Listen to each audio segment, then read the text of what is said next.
Hi, today's video is all about helping those people who get stressed out and worried about having a larger party or event, whether that's at home or in another venue, and having to organise all of that. And also about the art of delegation.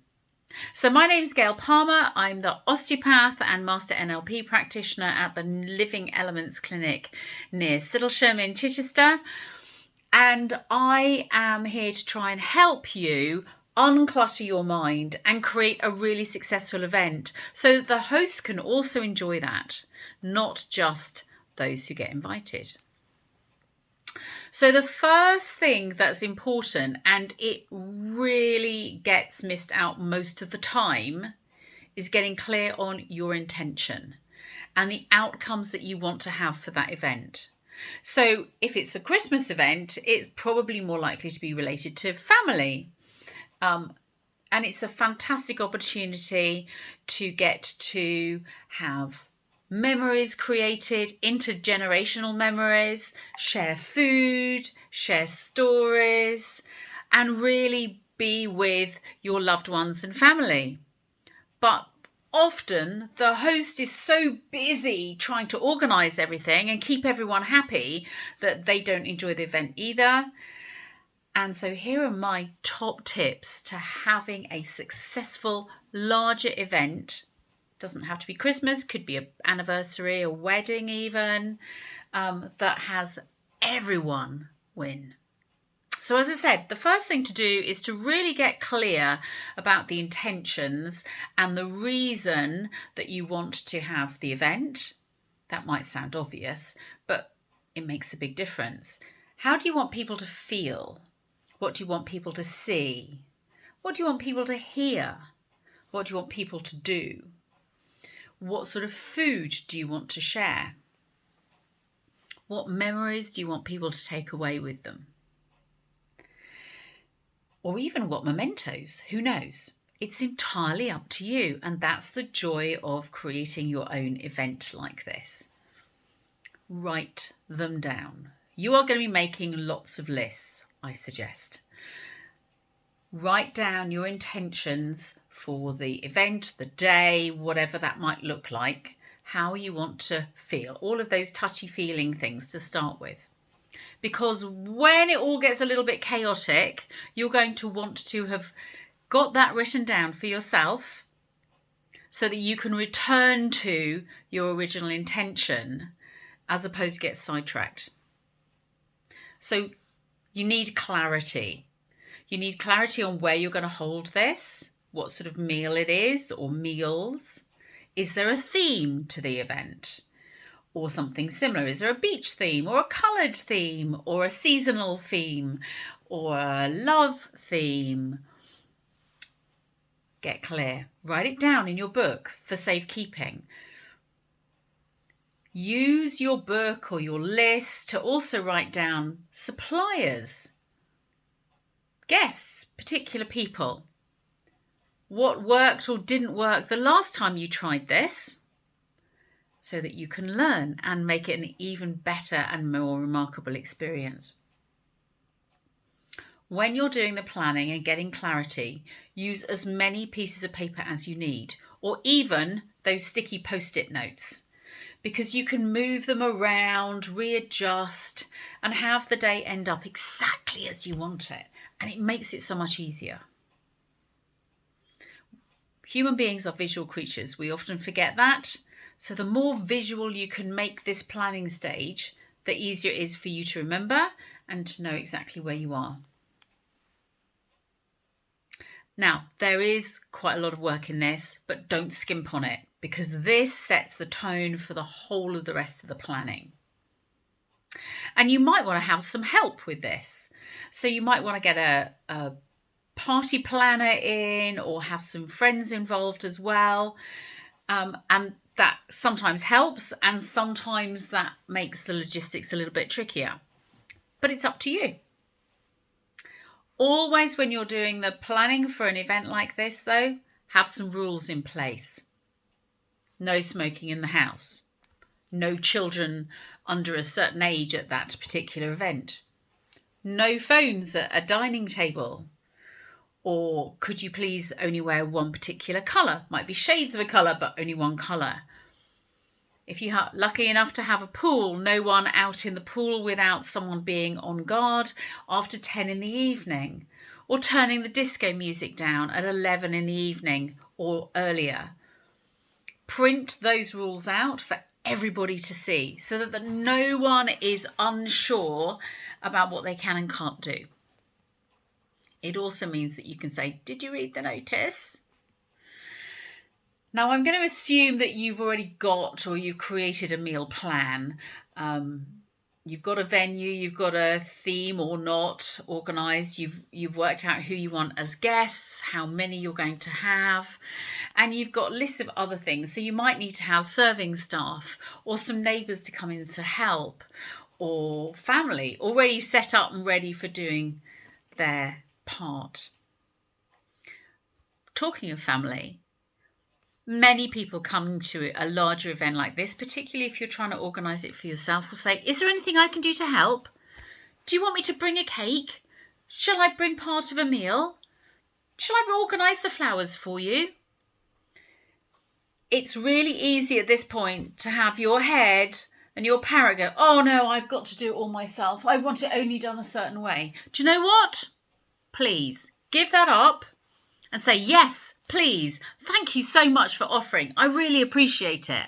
I'm not quite sure what I'm going to ask you to do at the moment, unless you've got a particular idea, but let me come back to you. Most people are absolutely delighted to contribute. And it's a real gift to be contributed to as well. And it does take a lot of the weight off your shoulders. So, getting clear on what you want, what sort of meal you're going to have, means that you can delegate some of that to other people. So it might be that you give them precise instructions for how many a particular dish is to feed. You know, someone will say, oh, I'll do some garlic bread, for instance.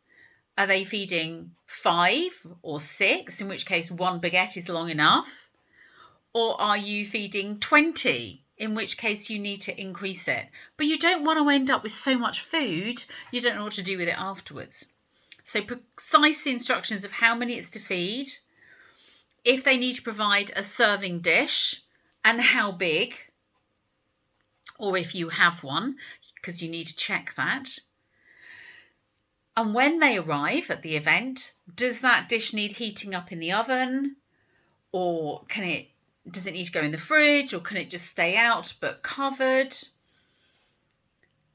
Are certain dishes needed for special dietary requirements? Gluten-free or vegan or no yeast, for instance? And where would you put that? Some people will be experts at certain things. So there's often in a family the barbecue king or the meringue queen, and someone's really great at carving the meat or serving vegetables. Children are brilliant at serving rolls if you give them in a bowl. They can go around and help people to a roll, and they love helping. So use that enthusiasm. Here's a top tip though. If you're using a big dining room table, get people to write down on a piece of paper the size of the serving dish, what it is that they're going to be providing. It might be a green salad or a rice salad or whatever it happens to be. And around the edge, so they leave about a couple of centimetres all around the edge of this piece of paper. Around the edge, they write exactly what the dish is and if there are any special dietary specialities within that. So it might be vegan, it might be vegetarian, it might be gluten-free, it might have no honey in it or whatever. And so that when you've gathered all of those together, so you know exactly what you've got, you can then lay out those pieces of paper on the table and know exactly how much space you've got on the table in order to serve it. So there's a really top tip, because you can lay those out in advance. People will bring in their dishes, put them on that place. Everyone can see what it is and if they're able to eat it or not. It saves massive amounts of time.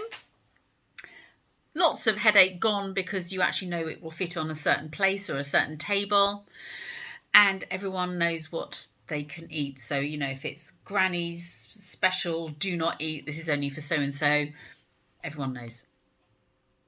So there's a just major time-saving top tip and saves lots of stress. And I would also suggest that there are other options that you can help people to delegate jobs to. So if you're using napkins, could those be folded in advance, or are those ready for the table setting? Who's in charge of drinks? How much do you need? Of what do you need? Juice, particularly for children, or squash, beer, wine, cider, champagne, water, tap water, sparkling water, still water. Do you need to have additional things like sliced lemons or parasols and straws, different types of glasses? You know, you're going to have flutes, you're going to want to have tumblers, you're going to want to have pint glasses or whatever. Do you want those to be glass? Do they need to be plastic? I would recommend that you have a variety of sturdy plastic tubs, particularly if you've got smaller children around, because they don't get broken when they drop them by accident. Again, be really precise what you want people to bring or what help you want. Do you need an ice bucket? Someone can bring the ice. And other things like, do you need some toothpicks that you can make up cocktail decorations with? So they all need to be assembled in the fridge, have ice buckets ready or big tubs with ice ready to go. Have someone help with setting up the drink station. So it's not just one person's responsibility unless you've got staff to do that. And where are the spare drinks, spare glasses going to get stored? Who's going to take the orders? Who will serve them? And for how long? Is it self-service or do they get served? Where's the spare ice kept? And who's going to organise that? And once they've used all of the drinks, where are the waste bottles going to go? Are they going to go back into the ice tubs? Or are you going to have one of the recycling bins that you can literally just put them into? And where does that waste bin go when it's full? Really important, because you don't want to end up everything cluttered together with ongoing drinks and empty glasses, empty bottles. Who would like to help with decorating? Is it bunting? Lighting? Is it flowers? Do you need any of that at all? Balloons, for instance. They need to get pre-ordered, and decorating takes a surprising amount of time. So allow that extra amount of time. It's not a quick thing, unfortunately. Do you need to have help moving furniture around or placing extra chairs around the dining room table? Someone needs to check for trip hazards, particularly if there are seniors around, because they can't see as well, they're unstable on their feet, and trip hazards are children's toys just as much as flexes going across the floor or whatever. So they need to get taped down or whatever. Music! Maestro, please. Get someone to handle this. Often one of the older teenagers or young adults are more than capable of doing that. They can make up a list on Spotify and you are away. So give them plenty of time to set up a playlist, then it's ready for when you need it. If you have the luxury of having a fireplace in your house and it's suitable, who's going to make up the fire? Have you got spare wood or coals? How do you light it? Do you have a fire screen to protect it from children? And who's going to keep the children away from the hot fire? Similar thing goes for the barbecue. but you also need to have water to douse food if it decides to set itself alight. You need your utensils, maybe a spare gas bottle or whatever that you are going to need. But safety is the most important thing there, because you've got a very hot surface and it doesn't look hot, particularly to children or animals. And perhaps lastly, and sometimes gets a bit forgotten in all the excitement, who's going to feed or walk or care for the animals around the place? They still need to have their routines and they need to have their care, and they probably also need some downtime, so a quiet space where they can hide when they've had enough and it's got all a bit too much for them. So lots of writing down, lists, and then when someone says, "Can I help?" you've got a list of tasks that they can do before the party. Now, before the actual start of the event, but actually on the day, I would suggest some things might be done in advance. Now, a lot of these tasks can also get outsourced to those who are willing. Laying the table takes much longer than you think. And I would suggest that you lay one place setting how you would like it set out. So flowers, glasses, cutlery, crockery, napkins, salt, pepper, mustard pots, whatever you are going to need on the day. And then that task can then get delegated to someone else, because they can literally just copy what you've already done. Make sure you've got some spare serviettes or napkins, or you've got labels already done. You know where those all are. Children are really good at helping count cutlery or count number of glasses. So engage them in that activity as well, because they then feel as though they're included. Delegate someone to putting out the nibbles, those little starters, crisps, nuts, snacks, even aperitifs. Put them out in their little bowls, know where they need to go, cover them if need be. That's one person's job. Delegate someone to putting out the pickles or sauces or jams or butter into dishes and bowls. Cover them with cling film, put them back in the fridge if you need to, or put them out in their final positions. Stack them in the fridge because it saves a lot of space. If it's a summer event, you might be wanting to have ice cream. This is such a gift of an idea. Pre-scoop the idea into those little muffin pots. Put them back in the freezer. So they are already scooped. Scooping ice cream is an art form and it takes quite a long time. But if you know exactly what everyone needs or how many you need to do, they can already be done. You can literally grab a tray, grab a bag of them, and there it is, ready to serve. When guests are arriving, have a parking monitor. Help them put their cars into the spaces that you need them. Some people have very little room for parking, so helping people to reverse and what have you into tight spaces is important. And for some people, they need to have more access because they've got mobility issues. A front door welcomer. You can never beat a front door welcomer. They're going to take their coats and hats or bags maybe. Tell them where to take their food contributions. Manage presents, for instance, if there's a particular place that presents are going to be placed. And maybe take the first drinks order, but that could be someone else's job.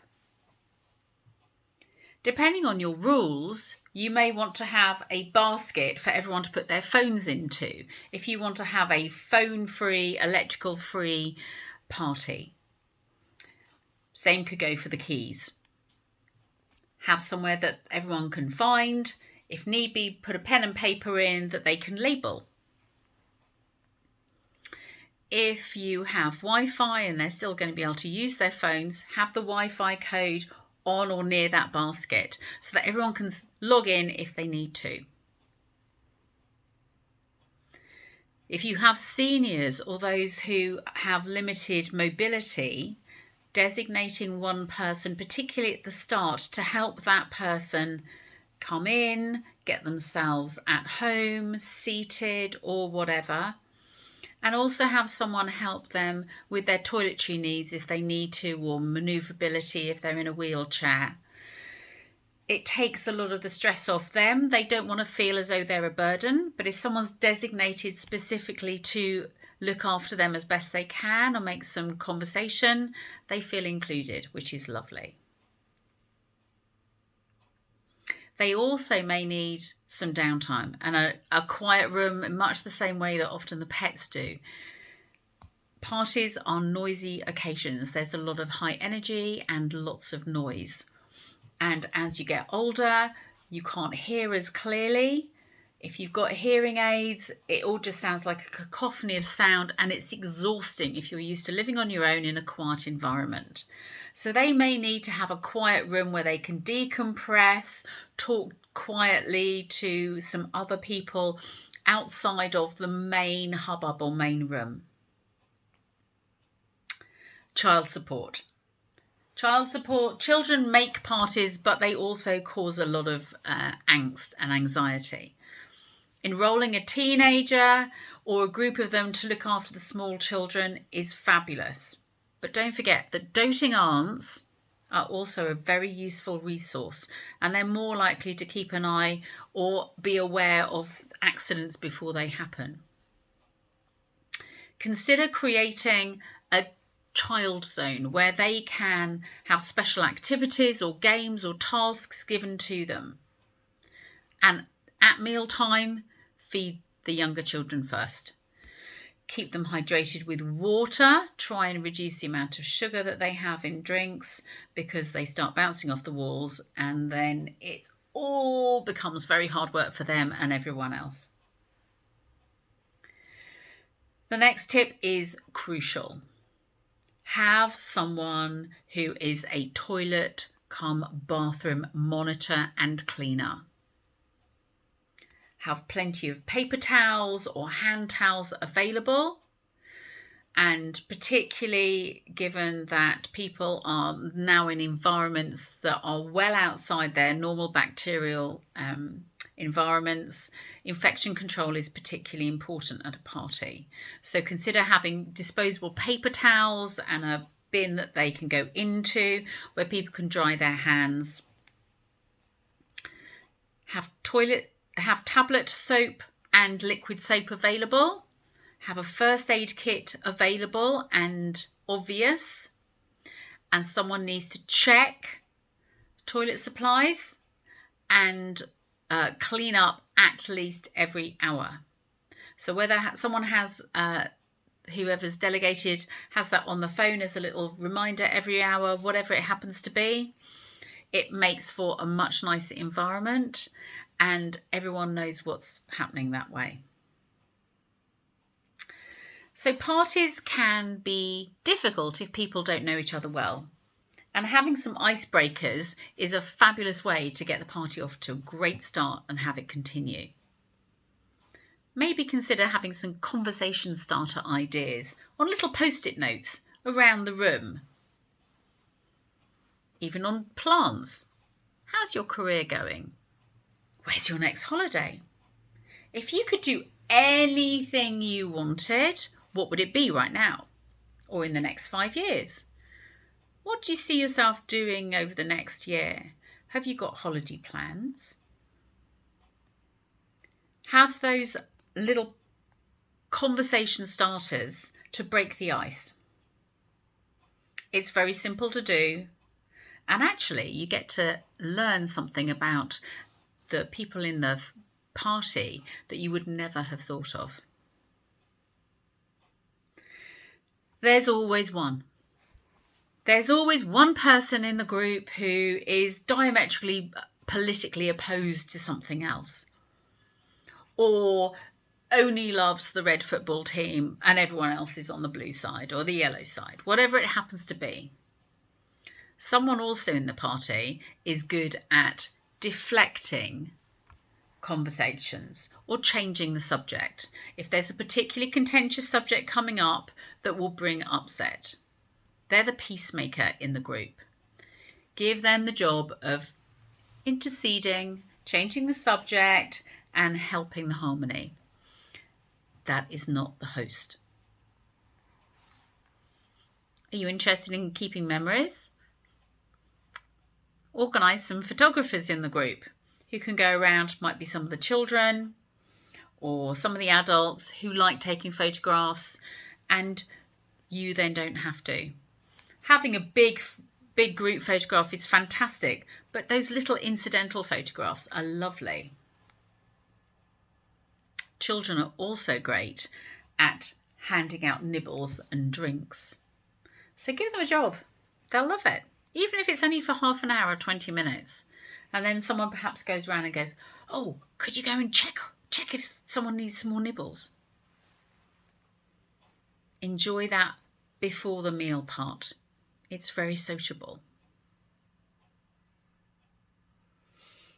You might want to play musical chairs during the meal so that for the starter or main course, you enjoy that, and then everyone moves 3 or 4 places further round, or every 4th person moves round, so that you start to talk to different people in the group. It increases the conversations, it keeps it lively, and for those who are a little harder to sit next to, someone doesn't get lumbered with them for the whole party. After the meal, have a tea and coffee monitor. Not only do they prepare setting up the tea and coffee cups, but they also take the orders and fulfill on those. Get some help clearing the table and have someone to help fill and stack the dishwasher efficiently, and or do the hand washing up. So for instance, the cut glass, crystal glasses, all the larger dishes and pans need to get cleared away separately. Dryer uppers are useful. Make use of them. They may or may not know what to do once they've dried the dishes up, so someone also needs to be able to clear them away into their appropriate places. Clear away and empty the waste into the bin, and if that needs to go outside to the main bins or the main recycling bin, have someone do that. Know where the black bags live. Have gloves available if need be. And then after the table's been cleared, several jobs immediately become available.